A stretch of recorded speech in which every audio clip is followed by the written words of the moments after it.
So hello guys, सामने खड़ी हुई अपनी KTM ड्यूक 390। आज मैं आप लोगों को इसके बारे में एक बात बताने वाला हूँ। इसके बारे में क्या लोगों के दिमाग के अंदर जो मिथ रहता है वो थोड़ा क्लैरिफिकेशन करते हैं। काफ़ी लोगों को ये बात रहती है कि बाइक जब थोड़ी चल जाती है 5000 10,000 किलोमीटर या 3 सर्विस हो जाती है तब बाइक थोड़ी सी आपकी रमा हो जाती है, थोड़ी स्मूथ हो जाती है। जो थोड़े बहुत छोटे मोटे बेसिक से प्रॉब्लम आने होते हैं, जो इशूज़ आने होते हैं, वो सारी चीज़ रिजॉल्व हो जाती हैं। तो अब अगर यहाँ पे देखें तो अपनी ड्यूक 390 की ना 3 सर्विस हो चुकी हैं। और प्लस दिमाग में एक मिथ ये भी रहता है कि यार भैया तीसरी सर्विस होने के बाद बाइक की जो फ्यूल एफिशिएंसी है, फिर जो माइलेज है, फिर जो एवरेज है, वो थोड़ी जो एक्यूरेट होती है, थोड़ी सी मतलब बढ़ जाती है, अच्छा देने लगती है।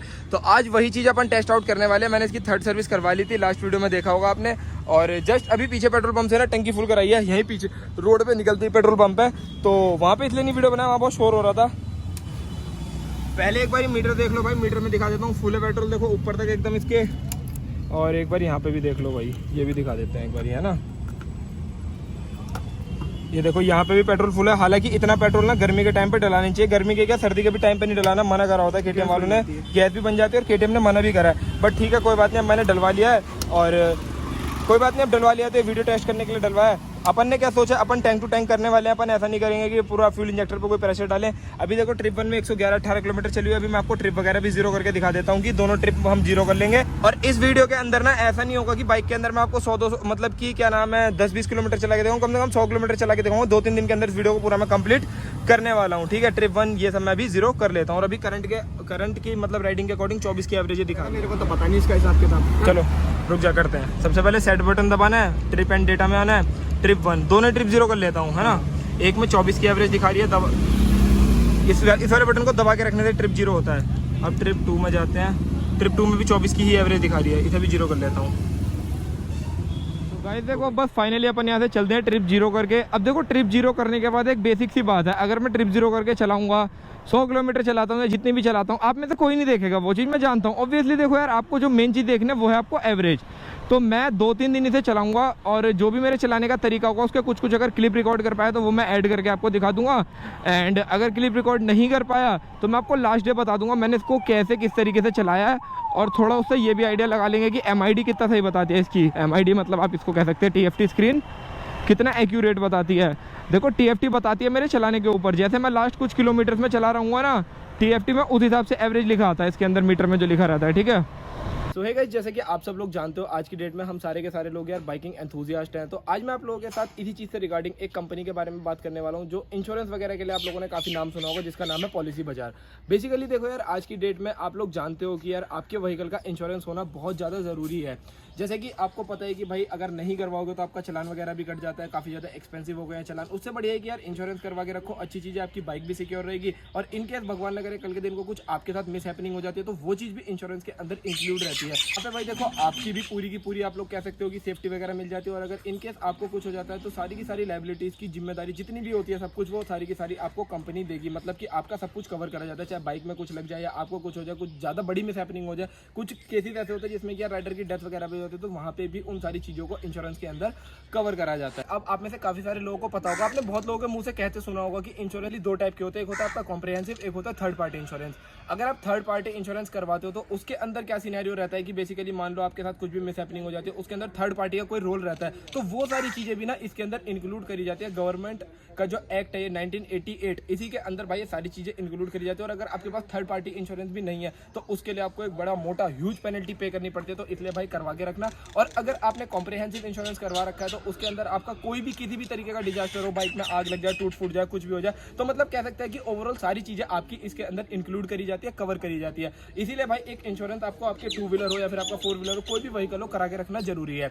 अब काफी लोग यहाँ पे सोचते हैं कि अब हम इंश्योरेंस करा कैसे सकते हैं। अब अगर आप पॉलिसी बाजार से इंश्योरेंस करवाते हो तो आपके पास एक बढ़िया फैसिलिटी क्या है, आप लोग ऑनलाइन भी करवा सकते हो। ऑनलाइन में सबसे बढ़िया फायदा क्या है, आपको वहाँ पे गाइडेंस मिल जाती है, बढ़िया चीजें सजेस्ट कर देते हैं कि आपके लिए ये वाला इंश्योरेंस बेस्ट रहेगा, आपके लिए ये वाली पॉलिसी बेस्ट रहेगी। तो आप वहां से भी जाके करा सकते हो, जिसमें आपका टाइम भी बचेगा, पैसा भी बचेगा, आपको कहीं जाना नहीं है, घर बैठे बैठे आपका सारा काम हो जाएगा। देखो सीन क्या रहता है, अगर आप लोग पॉलिसी बाजार से इंश्योरेंस करवाते हो तो इनके पास ना अलग से क्लेम के डिपार्टमेंट्स है। अगर आपका किसी भी टाइप का क्लेम है तो आपको वहाँ पे एक अलग से एक डिपार्टमेंट मिलेगा जिससे कि आपकी हर तरीके से हेल्प हो सके।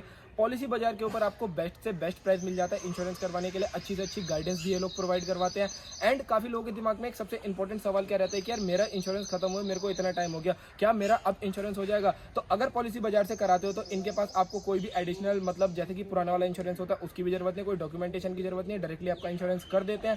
एंड प्लस मोस्ट इंपॉर्टेंट चीज, अगर आप पॉलिसी बाजार से इंश्योरेंस करवाते हो तो आपको क्या फायदा मिलने वाला है कि आपके व्हीकल का जो पुराना इंश्योरेंस है, मान लो उसे 90 दिन से भी ज्यादा हो गया आपने नहीं करवाया, ये लोग तब भी कर देते हैं। तो मतलब आपकी हर एंड से हेल्प हो जाती है। तो आप मेक श्योर एक बार पॉलिसी बाजार से अपना इंश्योरेंस करवा के देख सकते हो। आपके लिए सारी डिटेल्स वगैरह मैंने नीचे डिस्क्रिप्शन बॉक्स के अंदर दे रखी है। अपनी जितनी भी क्वेरी है जाके एक बार इनकी वेबसाइट पे विजिट कर लो, वहां से जाके अपना इंश्योरेंस चाहो तो आप लोग करवा भी सकते हो। तो ऐसा कुछ भाई पॉलिसी बाजार है, एक बार जरूर चेकआउट करना। अगर व्हीकल का इंश्योरेंस खत्म हो रहा है तो करवा लो, आपको बढ़िया बढ़िया बेनिफिट्स मिल जाएंगे। अभी तो बस हम यहाँ से निकले हैं, 0.6 किलोमीटर चले हैं और यहाँ से अभी जाना है हमें पबजी की बाइक को लेके। यस यामा, उसकी बाइक में जरा एक DRL का पंगा आ रहा है, वो आपको एक अलग वीडियो देखने के लिए मिलेगा, तो स्टे ट्यून्ड उसके लिए। और फटाफट से बस गड्डी दौड़ानी है अब।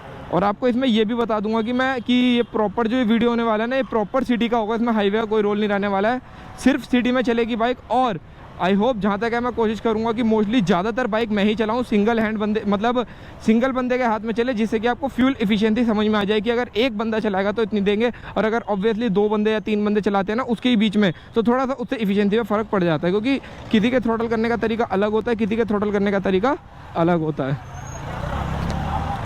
और ऐसा नहीं है कि मैं फ्यूल इफिशिएंसी वाली वीडियो बना रहा हूँ तो मतलब माइलेज बता रहा हूँ तो इसकी से मैं भगाऊंगा नहीं।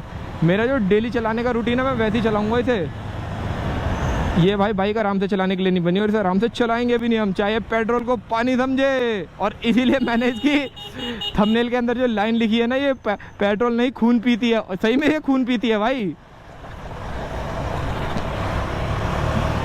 वाह वाह, मतलब देख रहे हो ना, इंडिकेटर ना पीछे देखना ना कुछ, मोड़ दो, पता नहीं क्या ही होगा लोगों को।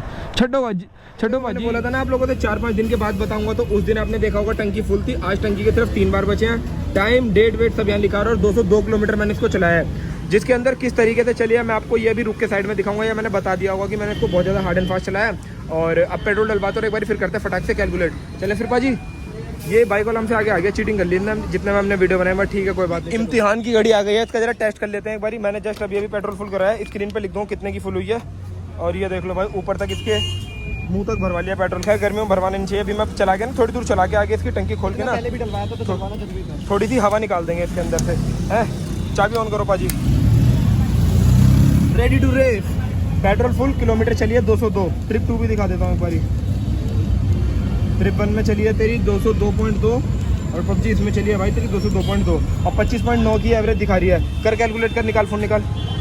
ये ओवरऑल चलिए 202.2 किलोमीटर, और पेट्रोल आया इसके अंदर 9 पॉइंट कितने लीटर था। फोटो अटैच कर दियो ना, फोटो तो अटैच कर दूंगा, तू देख। चल 202 किलोमीटर चलिए ना। हाँ 202.2, 9.53 पक्का यही था। हाँ 21.19 की एवरेज दी है इसने। और भाई ये इतनी एवरेज क्यों दी है वो मैं आपको भी बताता हूँ कि मैंने इसे चलाया कैसे है। वो एक इंपॉर्टेंट क्वेश्चन है कि मतलब फुल टैंक में अगर ये 200 किलोमीटर चलिए तो क्यों चली है, ठीक है। तो फिलहाल इस वीडियो में देख लो भाई 21 की एवरेज देते हैं अगर उसको। तो गाइस देखो, अब मैं आपको एक बार बता देता हूँ कि बेसिकली अब जब ड्यूक का हम माइलेज टेस्ट करेंगे तो माइलेज टेस्ट करने के बाद उसका एवरेज कितना आएगा, शायद से 21 के आसपास एवरेज आई है। मैं उसके बाद ही रिकॉर्ड कर रहा हूँ। अब मैं बताता हूँ कि मैंने उसको चलाया किस तरीके से था। लगभग 202 किलोमीटर के आसपास चली थी, 202 था, पता नहीं कितना, 202 ही था, 202 ही था। तो 202 के अंदर जब मैंने उसको चलाया तो सबसे पहले जैसे कि मैं फर्स्ट डे लेके चला था, तो फर्स्ट डे के अंदर मैंने उसको शायद से 50-60 किलोमीटर चलाया था, इससे ज़्यादा नहीं चलाया था। नॉर्मल सिटी के अंदर चली थी। फिर 2-3 दिन बारिश पड़ी, फिर बाइक नहीं चलाई। फिर मैं उसको लेके गया संडे राइड पे। संडे राइड पे कितने किलोमीटर की राइड हुई, कम से कम 100 किलोमीटर की राइड थी। मूर्थल तक गए थे हम 50-50, तो 100 किलोमीटर मान के चलो, जिसके अंदर बाइक को मैंने most of the time hard and fast चलाया। मतलब आप कह सकते हो कि 10,500 RPM रेव कर रहा हूँ, फिर गियर चेंज कर रहा हूँ, फिर मैं उसको 150 भी भगा रहा हूँ, 5वें गियर पे भी चला रहा हूँ, मतलब इतने हाई स्पीड पे। तो वहाँ पे जो फ्यूल इफिशिएंसी है ना वो ड्यूक की बहुत कम हो जाती है। तो इन सारे तरीके से जब मैंने इसको चलाया, भगाया, और फिर मैंने सिटी में भी भगाया, मतलब कह सकते हो कि ओवरऑल ना स्लो कम चलाई है, तेज ज्यादा चलाई है। तो इस वजह से 21 की एवरेज आई है। 21 की एवरेज देखो यार, मेरे को तो पर्सनली कोई बहुत ज्यादा बुरी नहीं लग रही, क्योंकि मैंने चलाया भी उस हिसाब से है। अब वो चलाने की वीडियो ऐड ना करने का एक छोटा सा रीजन यही है, अगर किसी कोई बाइक लेनी होगी और कोई भी अगर एवरेज के बारे में जानना चाहेगा ना, तो वो सिंपल से आके सीधा मेन मुद्दे की चीज देखेगा। तो इसलिए मैं छोटी वीडियो बनाता हूँ मोस्टली। जितनी बार मैंने माइलेज टेस्ट की बनाई, लास्ट टाइम भी छोटी बनाई थी, तो 21 की एवरेज आई है इसमें। और अगर मैं इसको तरीके से चलाता, आई थिंक अगर मैं इसको इतना ज्यादा हार्ड एंड फास्ट ड्राइव ना करता और मैक्सिमम 6 से 7,000 RPM के बीच में अगर ड्राइव करता है, राइड करता, तो इसकी एवरेज मेरे अकॉर्डिंग कम से कम 25-26 तक की की दे देती है, सिटी के अंदर बता रहा हूँ ये मैं, और हाईवे के ऊपर दे देती है यार, हाईवे पर तो 30 तक भी दे देती है। बट वही कंडीशन एक ही रहती है कि आपको एक लिमिटेड आरपीएम के ऊपर चलाना है, आपको एक कांस्टेंट स्पीड पे चलाना है, तब फ्यूल एफिशिएंसी अच्छी हो जाती है। और अगर वहीं पे आपने हल्का सा भी हार्ड एंड फास्ट तेज रैप करा ना, तो ये 21 या फिर 18-17 की एवरेज पे भी आ जाती है। अगर फुल टाइम अगर 18 मतलब फुल टाइम अगर फुल थ्रॉटल चलाऊं तो 18-17 की एवरेज देने लगती है।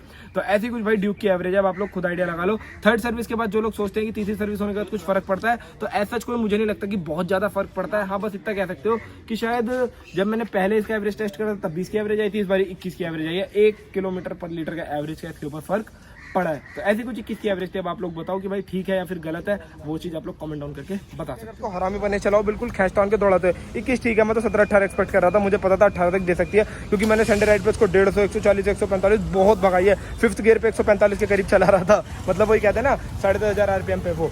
ठीक है, तो ऐसा कुछ इसका एवरेज था। आप लोग बताओ कैसा है कैसा नहीं, ठीक है या नहीं है। मेरे को तो ठीक लगता है, मेरे को ऐसे जितनी कोई दिक्कत नहीं लगती है।